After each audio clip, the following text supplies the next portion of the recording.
நம்ம சப்ஸ்கிரைபர்ஸ் கூட சேர்ந்து ஒரு மாசான ரீமஞ்ச் ஒண்ணு பண்ணிருக்கோம். ஒரு எனிமி நம்ம கில் பண்ணலாம், அது நமக்கு அவ்வளவு டென்ஷன் ஆகாது.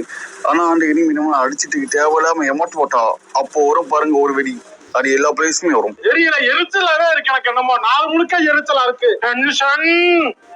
இந்த மேட்ச்ல பாத்தீங்கன்னா எனிமி அவன் டீம்மேட் கூட சேர்ந்துட்டு என்னோட டீமை கில் பண்ணான். அப்புறம் தேவையில்லாம எமௌண்ட் போட்டான். இதோ சோலோவா வந்து அடிச்சுட்டு கெட்டு கட்டுற மாதிரி எமௌண்ட் போட்டான். இதுவே ஓல்டு பிளேயர்ஸா இருந்தா எமௌண்ட்ஸ் போட்டிருக்க மாட்டாங்க. நம்ம லைவ்ல விளையாடிட்டு ஒரு மேட்ச் ஆயிடு என்னோட சப்ஸ்கிரைபர்ஸ் கூட சேர்ந்து ரேங்க் புஷ் பண்ணிட்டு இருந்தேன். அப்போ இந்த எனிமி வந்து தேவையில்லாம எமௌண்ட் போட்டான். அப்போ எனக்கு என்னோட சப்ஸ்கிரைபர்ஸ்க்கும் வந்துட்டு பாருங்க ஒரு வெறி.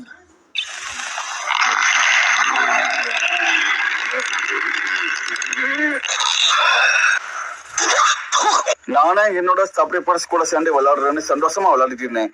அப்போ அந்த எனிமி வந்து எமௌண்ட் போட்டு மூடு ஸ்பைல் பண்ணிட்டான். ஃபர்ஸ்ட் 3 ரவுண்ட் வின் பண்ணி எமௌண்ட் போட்டான். அப்புறம் நாங்க அந்த எனிமி டீமை அடிச்சு தூக்கி எமௌண்ட் போட்டு பூயா கடிச்சு மாசா ஒரு வெஞ்ச் பண்ணிட்டோம். ஃப்ரீ ஃபயரை பத்தி ஒரு மீம் பார்த்தேன், அது என்னன்னு சொல்றேன் கேளுங்க. யாக வர எனும் எமௌண்ட் காக்க காவா கால் சோகாப்பர் போடியம் கிரானைட் மலை. இதுக்கு என்ன பொருள்னு கேட்டீங்கன்னா, நீ பெரிய ப்ரோ பிளேயர் என்று எமௌண்ட் போட்டால் உன் சாவு கிரானைட் மலையிடலாம். ஆனா நம்ம இந்த பொருளை மாத்தி அப்படியே நம்ம சேல சொல்லணுமா, நீ பெரிய ப்ரோ பிளேயர் என்று எமௌண்ட் போட்டால் உன் சாவு எம்பி40 கையில தான். தன்னோட சப்ஸ்கிரைபர்ஸ் மேல கைய வச்சா இந்த ஜாப்போர் சும்மா இருக்க மாட்டான்டா.